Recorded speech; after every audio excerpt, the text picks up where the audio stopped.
Kemudian Rasulullah SAW berkata, wa salatul rajuli min jawfil lail. Demikian juga di antara pintu kebaikan adalah salatnya seseorang di dalam kegelapan malam, yaitu di sepertiga malam terakhir. Jawf itu dalam maksudnya.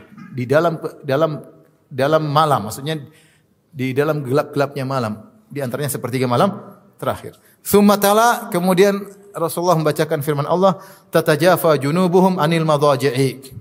Lambung mereka jauh dari tempat tidur. Artinya mereka bangun. Mereka salat malam. Ini juga ibadah yang tidak semua orang bisa melakukannya. Siapa yang diberi taufik untuk bisa salat malam, bersyukurlah kepada Allah Subhanahu wa taala. Karena itu ciri-ciri orang yang saleh, bersyukur sama Allah. Yang belum terbiasa bangun malam, berdoa sama Allah Subhanahu wa taala. Ya Allah, mudahkan aku untuk bisa bangun malam. Berdoa sama Allah agar bisa kuat bangun malam. Itu masalah kebiasaan saja. Siapa yang terbiasa bangun malam akan biasa baginya. Ada orang bilang, susah Ustaz, saya susah bangun malam. Saya bilang enggak susah, cuma enggak punya kemauan. Coba, kamu tidur jam berapa? Jam 10. Bangun jam berapa? Setengah 5. Ya udah, tidur jam 9, bangun setengah 4. Kamu tidur jam 10, bangun jam berapa? Setengah 5. Ya udah, tidurnya dimajuin. Tidur jam 9, bangun setengah 4. Kan bisa. Ustaz, jam 9 saya belum ngantuk, itu masalah kebiasaan. Ada biasa jam 9, nanti biasa bangun jam setengah 4. Kenapa saya bilang ini masalah kebiasaan, ini masalah kemauan? Buktinya, kalau kamu ada jadwal penerbangan di Cengkareng jam 4, kamu bangun enggak jam 2? Pasti bangun. Karena kamu tidak ingin ketinggalan apa? Pesawat. Karena kamu merasa rugi kalau tidak bisa naik pesawat. Tapi kamu tidak pernah merasa rugi ketika tidak bangun apa? Malam. Itu masalahnya saja. Bukan masalahnya bukan tidak bisa, tidak mau. Kalau bisa. Cuma ya tadi belum mau ya, bukan tidak mau tapi belum mau ya. Makanya perlu kerjasama antara suami dan istri ya. Kemudian Rasulullah berkata, "Ala ukhbiruka bi ra'sil amri wa umudihi wa dhirwati sanamihi."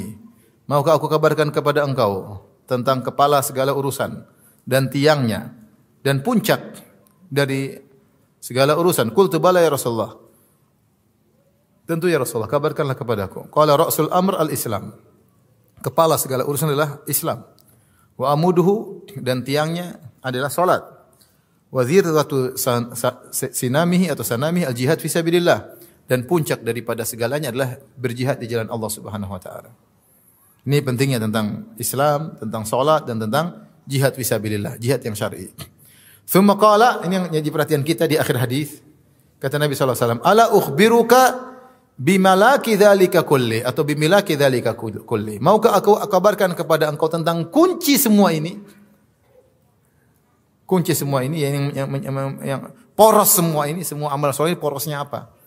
Kunci semua amal saleh saya sebutkan tadi di awal. Ya.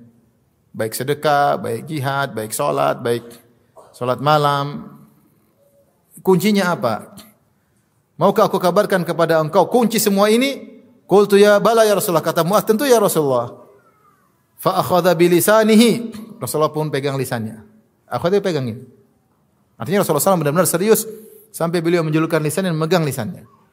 Kemudian Rasulullah berkata, "Kuffa 'alaika hadza." Tahan ini. Tahan lisanmu.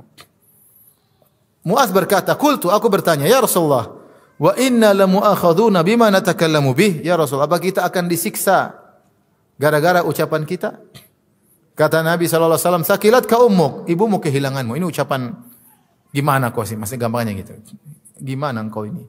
Sakilat ka ummuk. Ini bukan doa tapi ungkapan orang Arab untuk menunjukkan kamu kok gimana. Emang maksudnya seperti itu kira-kira. Wa hal yakubun nasa fin nari ala wujuhim illa hasaidu alsinatihim? Bukankah yang menjadikan orang-orang terjungkal di neraka di atas wajah mereka di neraka jahanam kecuali akibat panen dari benih-benih lisan mereka. Di sini Rasulullah SAW menggambarkan bahwasanya sebab banyak orang masuk neraka gara-gara apa? Lisan. Kalau kamu bisa jaga lisan, kamu telah memegang kunci segala kebaikan.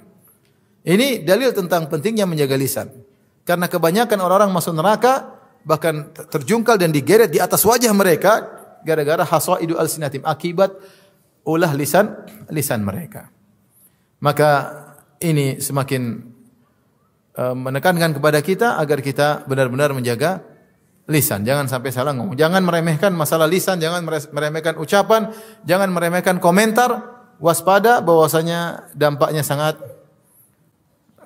besar.